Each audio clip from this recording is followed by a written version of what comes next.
Père, nous ouvrons les Écritures une fois de plus dans le livre de l'Épître aux Galates, s'il vous plaît.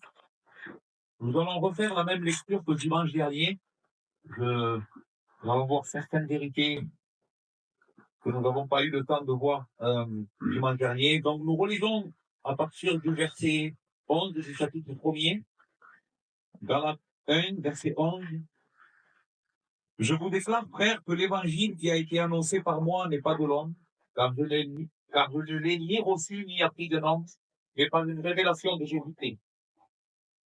Vous avez su, en effet, quelle était autrefois mon conduite dans le judaïsme, comment je persécutais à outrance et ravageais l'église de Dieu, et comment j'étais plus avancé dans le judaïsme que beaucoup de ceux de mon âge et de ma nation, étant animé d'un zèle excessif pour les traditions de mes pères. Mais lorsqu'il plut à celui qui m'avait mis à part dès le sein de ma mère et qui m'a appelé par sa grâce, Amen. de révéler à moi son Fils afin que je l'annonce parmi les païens, aussitôt je ne consultais ni la chair ni le sang. Et je ne montais point à Jérusalem vers ceux qui furent apôtres avant moi, mais je partis pour l'Arabie, puis je reviens encore à Damas.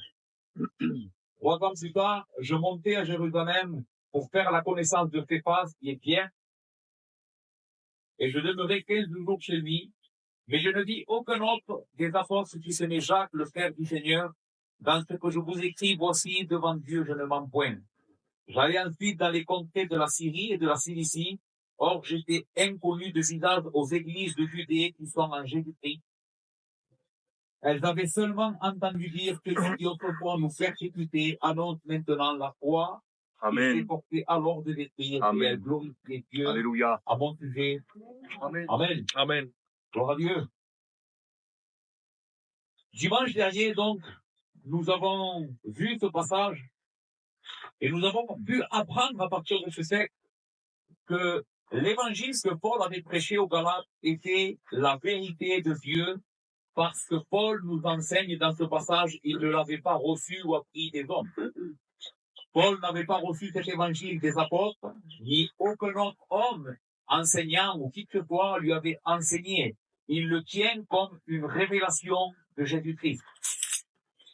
Et nous avons vu qu'est-ce que cela veut dire, que Paul dit que cet évangile, il le tient comme une révélation de Jésus-Christ. Nous avons parlé de l'inspiration des Écritures, nous avons parlé de l'infaillibilité des Écritures, Amen. nous avons parlé aussi de l'autorité suprême, donc, qu'a les Écritures comme étant la parole de Dieu.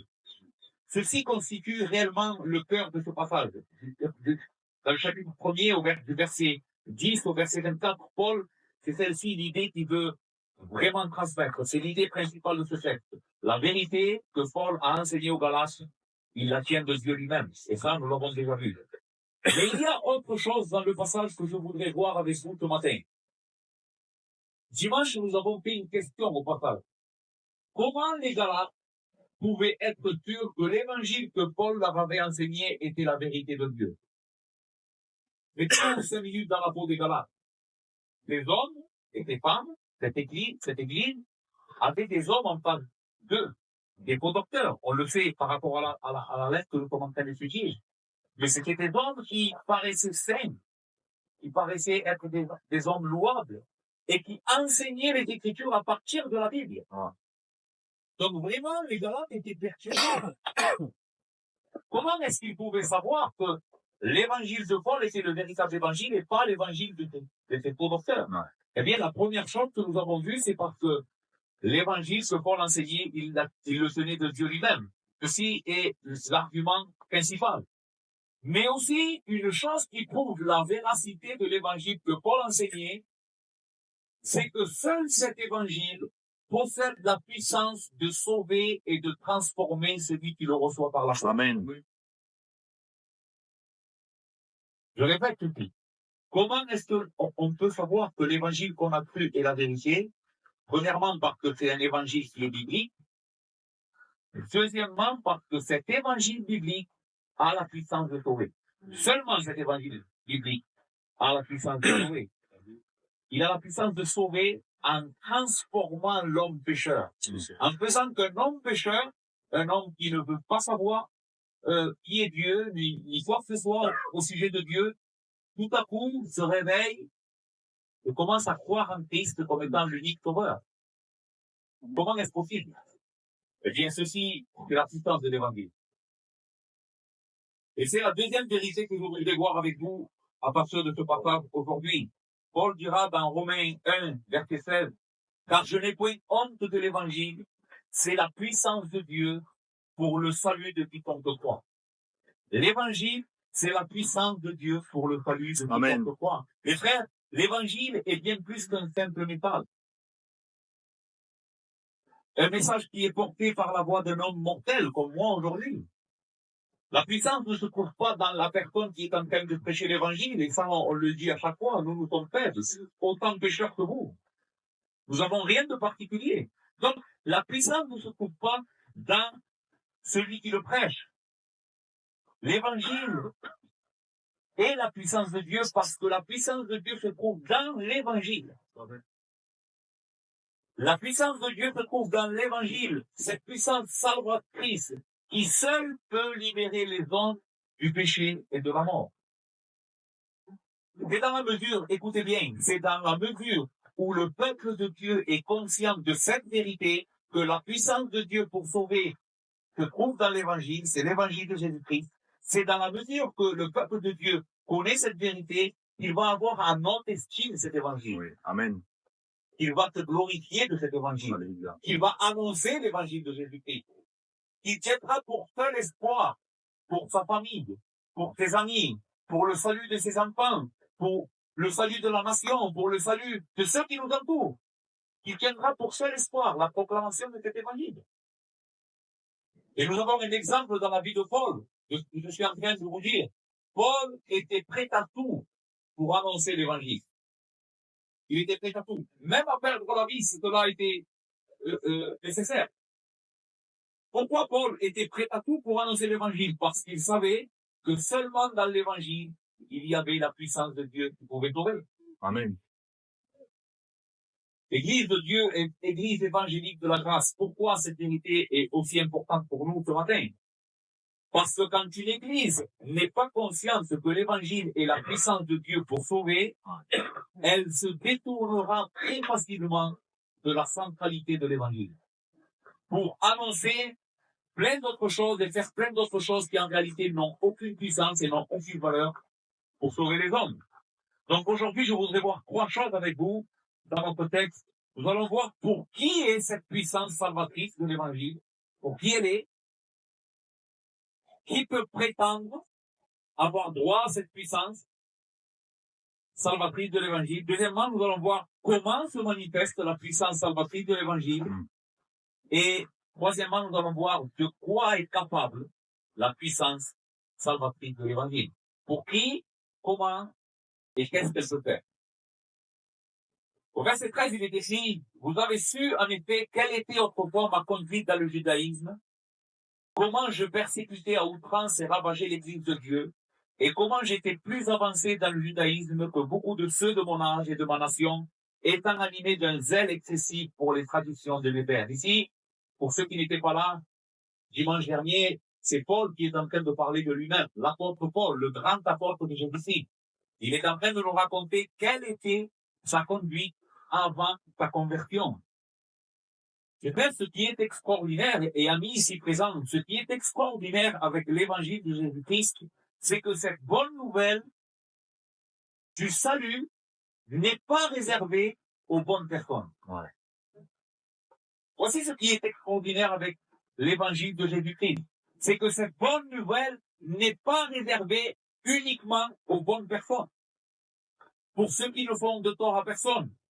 Pour ceux qui essayent de vivre la meilleure vie possible.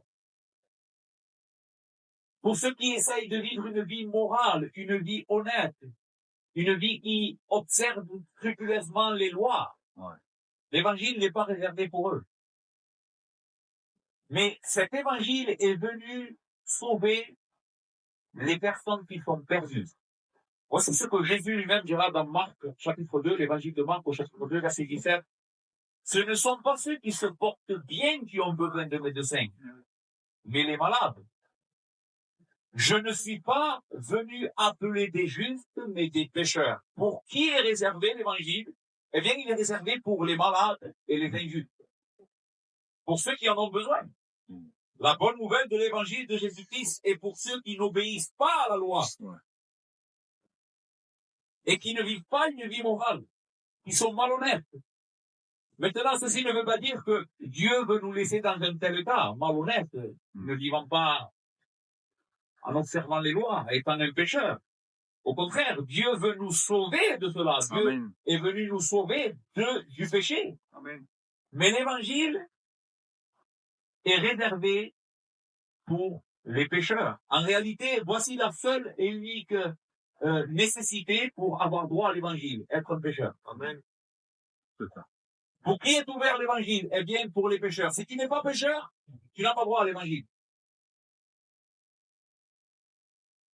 Dieu est venu apporter au monde le salut, et ce salut est réservé pour les hommes qui confessent leur nécessité d'être sauvés. Voici pour qui est réservé cet évangile. Et cette vérité est très importante. Car les faux docteurs qui étaient en train d'enseigner ces Galates et en train de les dénier, étaient en train d'enseigner un salut qui était réservé uniquement pour les bonnes personnes. Pour les personnes assez honnêtes, assez morales, assez observatrices de la loi, assez fidèles, assez dévouées. Et si nous étions assez tout cela, eh bien, nous avions droit à l'évangile. Mais Paul démontre aux Galates que le message qui se base sur les efforts humains pour pouvoir être sauvé n'a aucune puissance en réalité pour sauver qui que ce soit. Paul, dans ce passage, ce que nous allons voir aujourd'hui, est en train de dire, écoutez, si vous voulez passer à un autre évangile des œuvres, un évangile qui est en train de vous enseigner que Dieu récompense l'effort humain pour pouvoir être sauvé, et c'est ça qui va vous donner droit au salut de Dieu, s'efforcer, être une bonne personne, eh bien, je vais vous montrer dans ma propre personne que cet évangile n'a aucune puissance. Au contraire, celui qui essaye de se gagner les faveurs de Dieu par ses efforts s'éloigne de lui et devient son ennemi.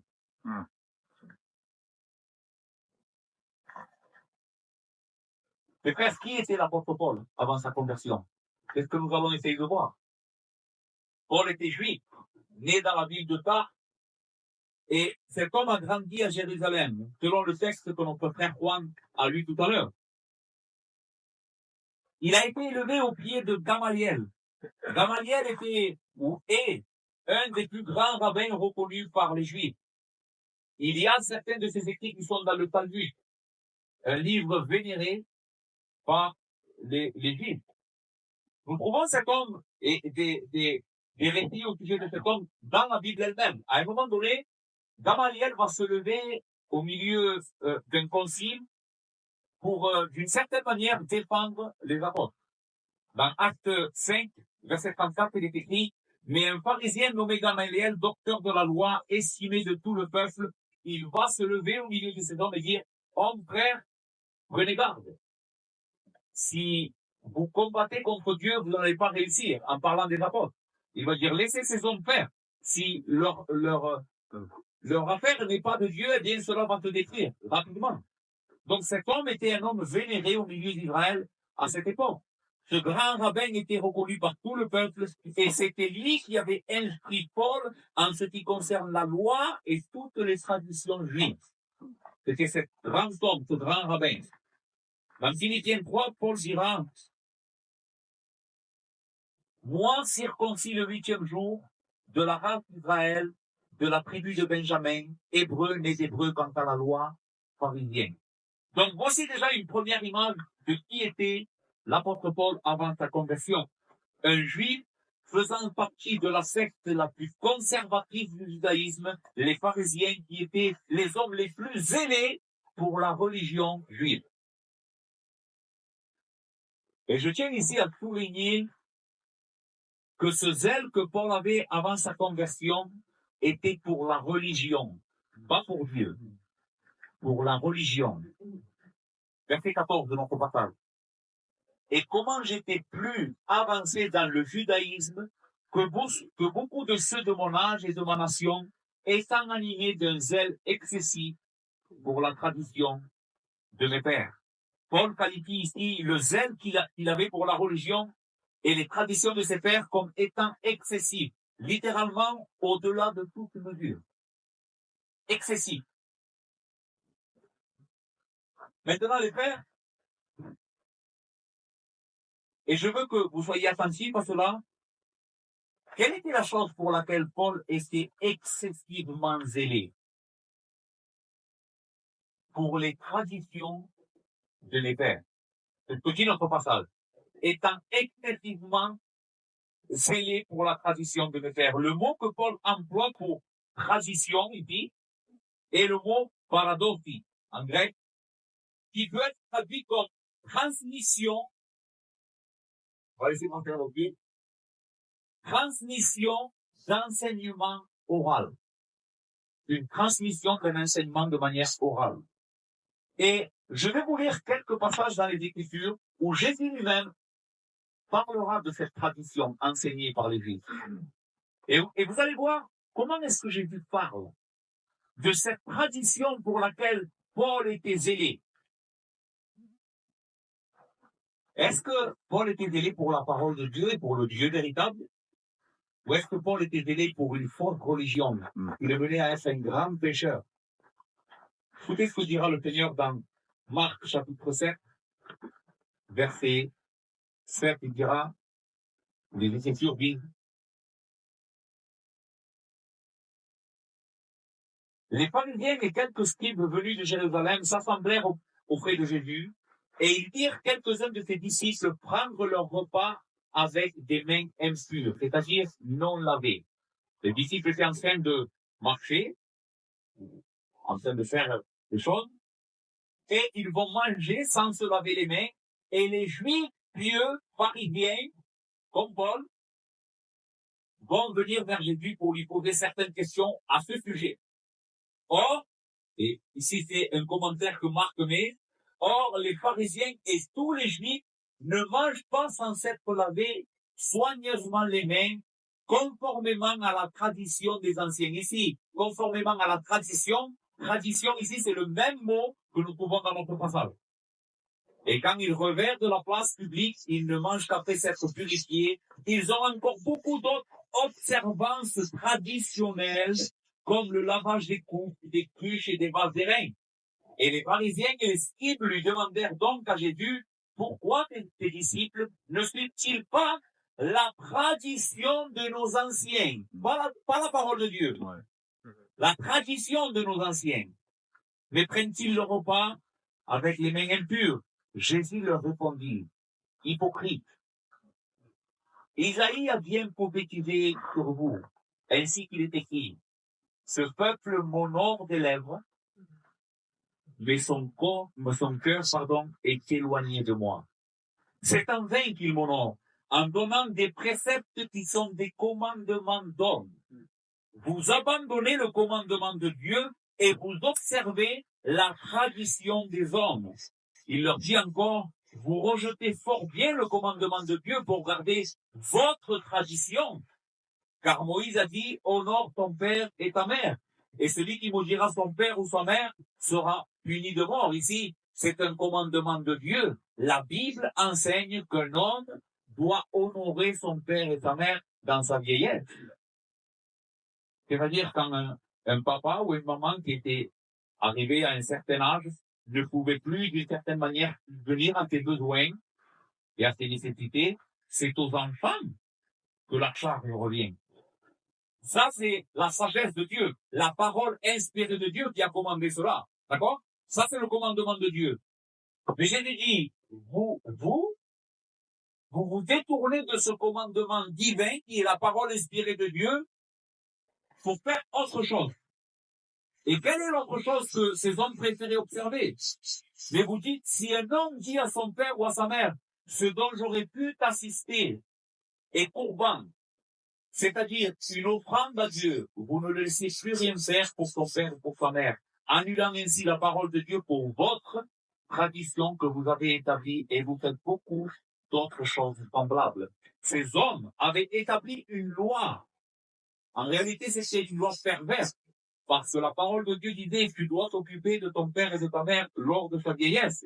Et eux, pour ne pas le faire et user de leurs biens pour eux durant leur vie, ils avaient mis une loi en Israël, un certain commandement qui disait non, tu peux te détourner de ce commandement de Dieu si tu promets qu'à la fin de ta vie, tous tes biens seront donnés comme une offrande à Dieu et au temple. Et Jésus dit, détournez du commandement de Dieu pour observer vos propres lois, celles que Dieu n'a pas données, mais que vous avez inventées, et vous voulez imposer aux hommes comme étant la parole de Dieu. Dans Colossiens chapitre 2, verset 8, Paul dira, prenez garde que personne ne fasse de vous sans croix, par la philosophie, par une vaine tromperie, s'appuyant sur la tradition, ici nous avons la même parole, paradoxie, des hommes, sur les rudiments du monde et non sur Christ. Prenez garde, ne vous faites pas tromper par la tradition des hommes. Toute religion, toute manière de voir ou concevoir le salut qui n'est pas venu de Dieu et de sa parole est une tradition vaine que nous devons rejeter. Donc, frère, certes, Paul était très zélé, mais pour une religion complètement fausse, qui se basait uniquement sur des enseignements d'hommes et pas sur la vérité de Dieu. Sur les traditions, sur des préceptes, sur des commandements que Dieu n'avait jamais donnés, mais qui étaient l'invention du propre cœur humain perverti pour se gagner les faveurs de Dieu. Parce que quand une personne a une fausse conception de qu'est-ce que l'évangile et que cet évangile est réservé pour les pécheurs qui viennent par la foi uniquement en Christ, alors les personnes vont, ou la fausse religion va essayer de se gagner le salut par ses œuvres, par ses efforts. Et ils vont faire tout pour être le plus scrupuleux possible, comme dans le texte que nous avons lu. Non, manger sans s'être lavé les mains, tu es perdu, tu es là. N'importe quoi. Quelque chose que Dieu n'a jamais dit ça dans ta parole. Ainsi, les frères, le zèle n'est pas toujours la garantie que nous sommes en train de croire dans la vérité. Ouais. J'ai souvent entendu des personnes me dire, oui, mais il est très zélé, ou elle est très zélée pour la vérité. Elle ne dit pas toujours la vérité, mais elle est très zélée pour Christ et la religion. Non. Le zèle n'est pas toujours la garantie que nous sommes dans la vérité et que nous sommes en train de servir le Dieu vivant et son royaume. Ah ouais. Être zélé ne garantit pas que nous sommes sauvés. Nous pouvons très bien être remplis de zèle, mais ce zèle est un zèle faux, un zèle amer, un zèle qui n'est pas spirituel. Donc, Paul était zélé pour la tradition de ses pères, c'est-à-dire une religion d'hommes. Maintenant, ceci n'est pas sans effet, car dans toutes les religions qui prétendent gagner les faveurs de Dieu par les œuvres, peu importe la religion où tu vas aller, qui t'enseigne que le salut vient, ou la communion avec Dieu vient, non pas comme une grâce donnée par Dieu, mais par tes efforts, dans toutes ces religions, là, naît la tyrannie et la terreur. Dans la majeure partie des cas, ce sont des religions qui imposent leur vision par la force, avec intolérance, se rendant même très violents avec les personnes qui ne sont pas d'accord avec leur manière d'interpréter, leur vision des choses, leur loi humaine. Ouais. Ouais.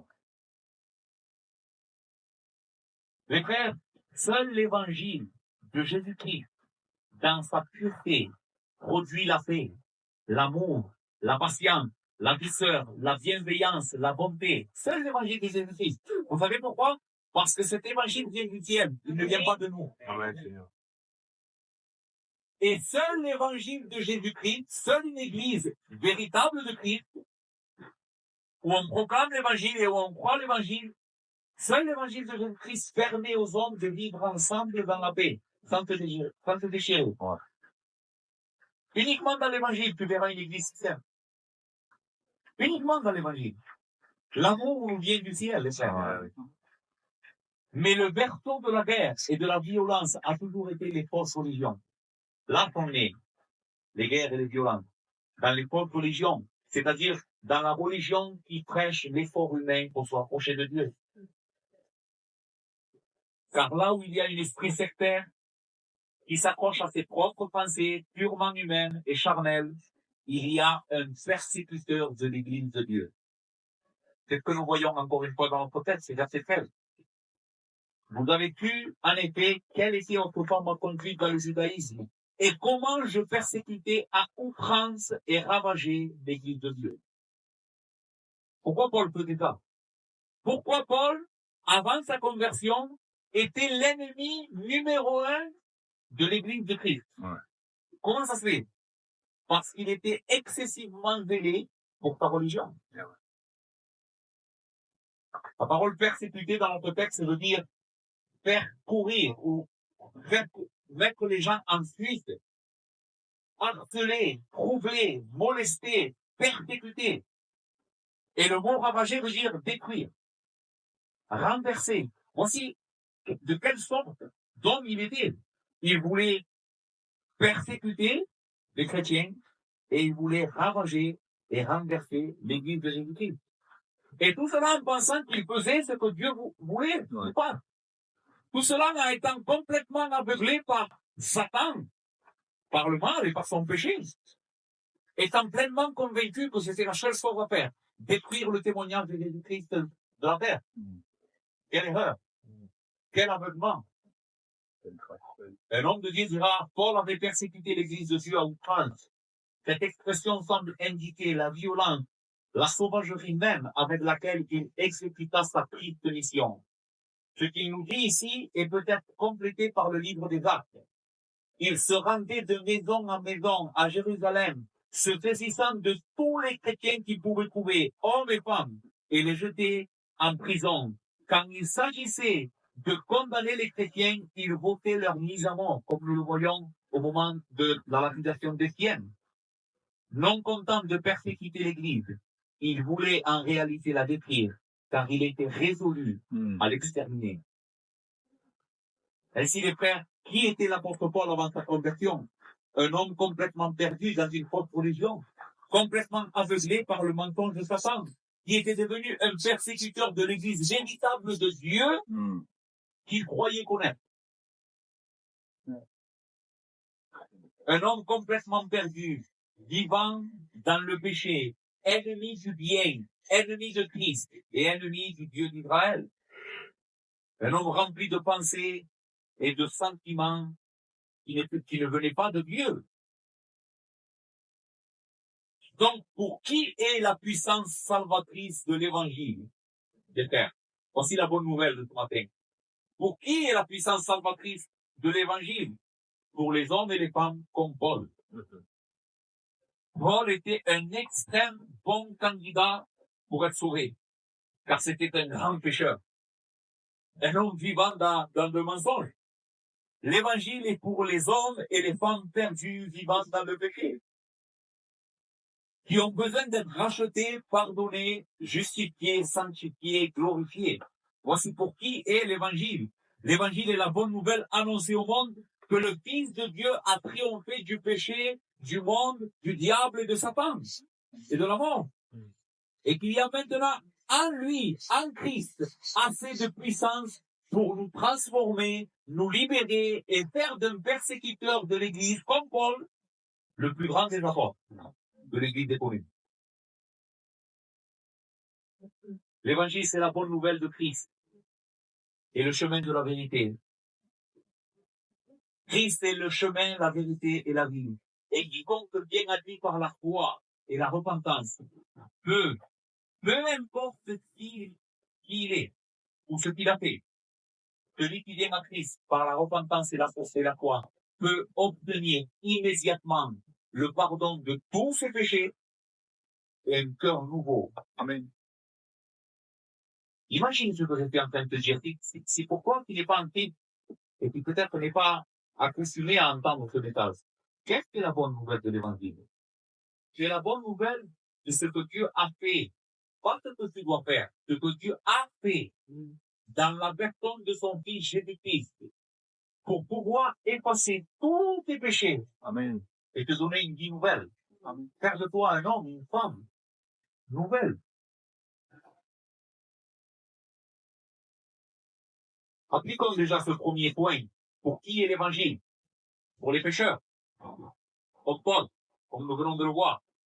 Maintenant, y a-t-il quelqu'un autour de toi qui vit dans le péché et qui vraiment pour toi est une source de tristesse et de préoccupation? Toi qui es en Christ. Est-ce qu'il y a quelqu'un autour de toi qui te dit, waouh, combien j'aimerais qu'il se convertisse? Il est tellement pour moi un sujet d'angoisse. Je lui parle de Jésus et il ne veut rien savoir. Est-ce qu'il y a des personnes autour de toi comme ça, pour lesquelles tu es en train de prier et que tu ne vois pas encore la main de Dieu dans leur vie? Est-ce que tu es préoccupé pour le salut de tes enfants? Est-ce que le salut de tes enfants te préoccupe? Est-ce que tu es conscient de l'énorme erreur et de la puissance satanique qui agit dans le monde en train d'aveugler la majeure partie des hommes par des fausses religions qui va les entraîner en enfer? Est-ce que tu es conscient de tout ça? Eh bien, ne perds pas espoir. Ne perds pas espoir. Car l'évangile de Jésus-Christ a assez de puissance pour sauver qui que ce soit. Amen. Même le plus grand persécuteur de l'Église, Amen. Paul. Voici où se trouve notre plus grand espoir. L'évangile. L'évangile qui est la parole de Dieu, qui est capable de transformer qui que ce soit, peu importe son péché et la gravité Amen. de ton péché. Ce qui nous conduit à notre deuxième point. Comment se manifeste la puissance de l'évangile? Comment se manifeste donc la puissance? Quelles sont ses caractéristiques très spéciales? Et qu'est-ce que possède l'évangile qui est tellement particulier? Nous allons parler des fausses religions du monde qui enseignent un faux chemin de salut par les œuvres. Mais qu'est-ce que possède l'évangile, le seul vrai message qui vient de Dieu, qui est si particulier et qui le détache des autres messages? C'est ce que nous voyons dans les versets 15 à 16. Mais lorsqu'il plut à celui qui m'avait mis à part dès le sein de ma mère, et qui m'a appelé par sa grâce de révéler à moi son Fils, afin que je l'annonce parmi les païens, aussitôt, je ne consultai ni la chair ni le sang.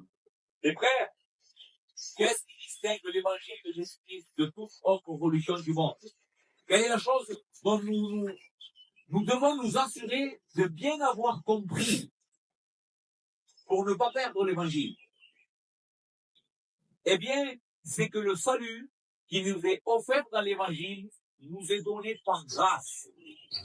Écoutez-moi, voici ce qui fait du message de l'évangile ce qui est la vérité de Dieu. C'est que cet évangile nous annonce que le salut que Dieu nous donne nous est donné par grâce, par le moyen de la foi seule, sans dépendre de nos œuvres, et pour la seule et gloire de notre Dieu.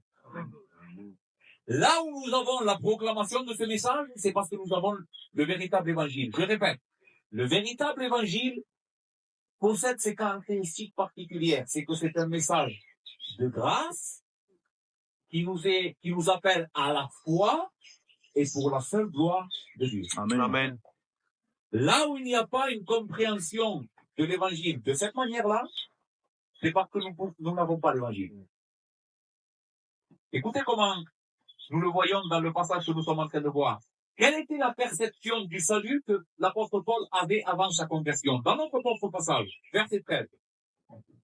Vous avez su, en effet, quelle était autrefois ma conduite dans le judaïsme. Comment je persécutais à outrance et ravageais l'église de Dieu.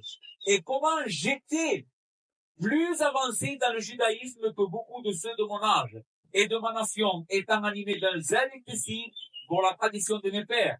Remarquez que le sujet de chaque phrase du verset 13 et 14, le sujet de chaque verbe, c'est Paul. Le sujet de toutes ces phrases, c'est l'apôtre Paul. La fausse religion parle toujours de nous. Voici comment on peut détecter la fausse religion, le faux message. Je dois faire. Je dois observer les lois. Je dois être une bonne personne. Tout dépend de moi. Mais à partir du verset 15, où Paul commence à nous parler de sa rencontre avec la vérité de l'évangile, tout change dans son langage. Verset 13 à 14, je persécuté, j'étais zélé, j'étais un grand homme. Verset 15, sur qui se tente le véritable évangile? Mais lorsqu'il plut à celui qui m'avait mis à part dès le sein de ma mère et qui m'a appelé par sa grâce de révéler en moi ton fils afin que je le nomme parmi les païens, aussitôt je ne consultai ni la chair ni le temps. Le véritable évangile est christocentrique et théocentrique, comme le disait notre frère vendredi. Amen. Il est centré sur Dieu. Le message central, c'est pas toi. C'est pas non plus que Dieu veut faire de toi une personne extraordinaire, que tu es une personne extraordinaire et que tu te manques juste quelques petits points pour que ce soit encore plus extraordinaire. Ça, c'est pas l'évangile. L'évangile ne se centre pas sur toi. L'évangile s'annonce ce que Dieu a fait par grâce pour toi, parce qu'il est bon. Parce qu'il a voulu sauver des pécheurs. Amen. C'est ça l'évangile de Jésus-Christ. Et c'est ce que nous voyons dans notre passage. Mais lorsqu'il fut à celui qui m'avait mis à part dès le sein de ma mère, Paul remonte aux origines de son salut. Et où sont les origines de son salut? En Dieu. Amen. Et dans l'élection souveraine de Dieu. Amen. Ce n'était pas Paul qui a choisi Dieu. C'est Dieu qui a choisi Paul. Amen. Et cela même avant que Paul ne fût conçu dans le ventre de sa mère. Et même quand Paul était un bébé, et même quand Paul a grandi, quand Paul s'est fait un jeune homme, quand Paul était un persécuteur, Paul était élu de Dieu. Il ne le savait pas, lui. Ouais. Mais Dieu l'aimait déjà. Mais lorsqu'il plut à celui qui m'avait mis à part dès le sein de ma mère, Dieu avait mis à part l'apôtre Paul depuis toute l'éternité. C'est la même vérité avec toi et moi. Dieu ne nous a pas récompensés parce que nous étions des bonnes personnes et que nous le cherchions. Au contraire, c'est lui qui est venu le chercher. Amen. Comme nous allons le voir plus loin, avec l'apôtre Paul. Non seulement Paul avait été élu dès avant la fondation du monde pour le salut, mais le texte nous révèle aussi qu'il avait été élu pour le ministère. Et c'est encore une fois la même chose avec nous. Dieu nous a élus pour le salut, mais aussi, il nous a élus pour un travail. C'est lui qui, l'apôtre Paul enseignera ça dans l'Épître aux Corinthiens, c'est lui qui distribue les dons selon ta volonté et qui a mis chaque partie du corps où il a voulu. Tu es ce que tu es dans l'église parce que Dieu l'a bien voulu. Et c'est sa volonté pour toi. Donc Paul nous montre ici que le véritable évangile se centre sur Dieu et sa grâce. Pourquoi Dieu s'était révélé à lui? Le texte encore une fois le dit. Qui m'avait mis à part et qui m'a appelé par sa grâce. Paul avait été appelé par grâce. Il avait été élu par grâce. Il avait été sanctifié par grâce. Il avait été mis comme apôtre par grâce. Sans qu'il le mérite. Au contraire. Donc nous voyons que dans le véritable évangile, la souveraineté et la gloire de Dieu règnent. Et quand Dieu veut appeler un homme, il l'appelle. Et il ne peut pas résister à ton appel. Ouais. Amen. Venez avec moi pour ceux qui ont les Écritures, nous allons lire la conversion de l'apôtre Paul. Dans Acte 9, à partir du verset 1.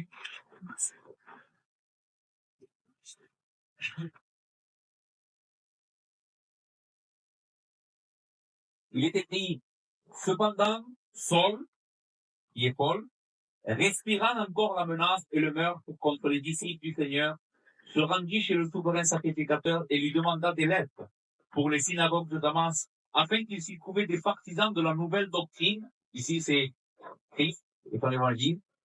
Hommes ou femmes, il les amène liés à Jérusalem. Comme il était en chemin et qu'il approchait de Damas, tout à coup, une lumière venant du ciel répandit tout autour de lui.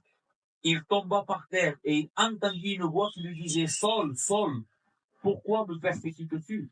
Il répondit, qui es-tu, Seigneur? Et le Seigneur lui dit, je suis Jésus que tu persécutes. Il te serait dur de rejeter contre les aiguillons. Tremblant et saisi d'effroi, il dit, Seigneur, que veux-tu que je fasse? Et le Seigneur lui dit, lève-toi, entre dans la ville, et on te dira ce que tu dois faire. Quelle est la vérité que nous voyons ici qui domine notre passage? Paul reçoit des lettres pour aller mettre en prison les disciples qui étaient partis, qui avaient fui la persécution qu'il y avait à Jérusalem. Car après la mort et la lapidation d'Étienne, une grande persécution s'est élevée à Jérusalem contre les disciples de Christ. Mais Paul étant excessivement animé par ce zèle mauvais, il voulait aller même les poursuivre jusqu'à où ils étaient partis. Mais quand Dieu a voulu stopper Paul, comme le priait notre frère tout à l'heure, Paul n'a pas pu résister à la souveraine volonté de Dieu. Pendant qu'il était en chemin, une lumière resplendit et l'arrête sur le chemin. Jusqu'ici est arrivée ta persécution, Paul. Maintenant, tu vas être serviteur de Christ. Au lieu de poursuivre, maintenant, tu vas devenir serviteur et tu vas aider la cause de Christ. Christ ici, il parle à Paul en disant, pourquoi me persécutes-tu? Vous voyez dans le texte? Mais nulle part, il est écrit que Paul persécutait Christ. Paul persécutait l'Église. Et ici, c'est une parenthèse que j'ouvre. Mais Christ et son Église sont tellement liés que persécuter l'Église revient à persécuter Christ.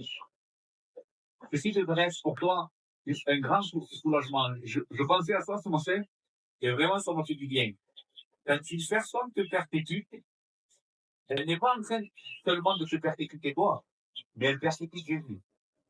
Et crois-moi, que toute personne qui persécute Jésus finira par en payer les conséquences. Remets ton sort à l'Éternel et il agira, dit la Bible. Confie dans la justice de Dieu.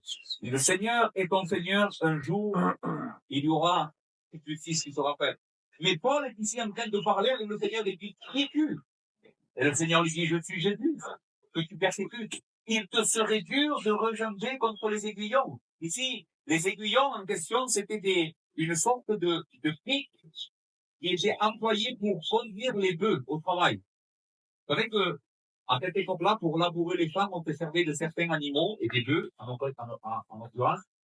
Et pour qu'ils soient dociles, on mettait des pics pour pas qu'ils tournent à droite ou à gauche et pouvoir le conduire où on voulait. Mais il y avait des fois des animaux qui étaient assez perturbateurs, si vous voulez, et des fois ils se débattaient, mais quand ils touchaient, hop, ils étaient obligés de rentrer dans le droit chemin. Mais Paul était en train de s'autodétruire lui-même. Pourquoi? Parce que malgré les aiguillons, il était en train de forcer contre les aiguillons, qui font la vérité de l'évangile. Et Jésus l'avertit, lui dit, Paul, ça va être dur pour toi de combattre contre la vérité. Tu vas te détruire, tu vas te faire mal. C'est moi, le Seigneur, que tu te forces de poursuivre. C'est contre moi que je suis en train de combattre. Et tremblant et saisi d'effroi, Paul n'a pas d'option, que de demander au Seigneur, que veux-tu que je fasse? Que veux-tu que je fasse? Le frère, qu'est-il arrivé à Paul le persécuteur? Eh bien, il s'est rencontré avec l'évangile de Jésus. Il a eu la révélation de Christ, de sa gloire, de sa majesté, de sa vérité. Et quand cela est arrivé, il n'a pas eu le choix. C'est pas que Jésus l'a forcé par force à devenir ton serviteur, c'est que lui-même, après cette révélation, va dire, que veux-tu que je fasse? Ceci a surgi de l'apôtre Paul. Mais pourquoi? Parce que Christ lui a montré sa puissance. Parce que Christ lui a montré sa dignité, sa gloire, sa vérité. Et c'est la même chose aussi pour nous. Quand on parle du salut et de l'appel efficace, nous ne sommes pas en train de dire que Dieu force les personnes à le suivre. Nous sommes en train de dire que Dieu conquérit le cœur de qui il veut. Il sauve qui il veut. Même celui qui est le plus rebelle à sa parole, il a la capacité, par la magnificence de sa gloire, de se révéler dans son évangile et de transformer le cœur de personne. De faire qu'un persécuteur devienne un serviteur. Donc nous avons vu, premièrement, pour qui est cet évangile? Pour les pécheurs. Deuxièmement, nous avons vu comment se manifeste cet évangile. Eh bien, cet évangile se manifeste dans la souveraineté de Dieu et par grâce. C'est Dieu qui sauve qui il veut et quand il veut et comme il veut. Et ceci est la caractéristique principale du véritable évangile. Le salut est par grâce. Et il nous est donné par un Dieu qui est bon. Amen. Troisièmement et dernièrement, de quoi est capable la puissance de l'évangile? De quoi est capable la puissance de l'évangile? Verset 21. J'allais ensuite dans les contrées de la Syrie et de la Cilicie, or j'étais inconnu de visage aux églises de Judée qui sont en Christ. Seulement elles avaient entendu dire que celui qui autrefois nous persécutait annonce maintenant la foi qu'il fait porter à l'ordre des filles, et elle glorifiait Dieu à mon sujet. Amen. Les frères, si vous regardez bien ce passage, il commence avec Paul le persécuteur, Paul qui fait la rencontre de l'évangile, Paul le serviteur de Christ et l'apôtre de Jésus-Christ. C'est comme si l'évangile aurait fait ce qui est impossible, et c'est la vérité, c'est l'évangile a fait ce qui est impossible aux hommes de terre. D'un persécuteur, Paul devient maintenant un homme qui annonce l'évangile et pour lequel l'église de Dieu peut se glorifier. De quoi est capable l'évangile? L'évangile est capable de toutes choses. Amen. L'évangile peut faire bien plus que ce que tu crois. L'évangile peut transformer notre nation. J'en suis persuadé. L'évangile peut persuader notre vie. Amen. Durant la réforme protestante, c'est quelque chose qui a été dans mon esprit durant tous ces jours-là, parce que nous sommes en train de vivre une époque un peu particulière par rapport à ce qui se passe dans notre gouvernement et tout ce que nous sommes en train de voir. Et nous voyons qu'en réalité, les hommes n'ont plus où se tourner. Ils se tournent vers un parti, ils ne peuvent pas leur faire confiance parce que finalement, ils se révèlent être infructueux et en plus de cela, malhonnêtes. Mais ils se tournent vers un autre parti, un autre courant d'idées, et encore une fois, on va être déçus. Je ne pensais pas que la solution se trouve dans des hommes. Peu importe l'éloquence de ces hommes, ils n'arriveront jamais à résoudre les problèmes de la France. Qu'est-ce qui résout le problème de la France? L'évangile de Jésus. Amen. Voici de quoi a besoin notre nation.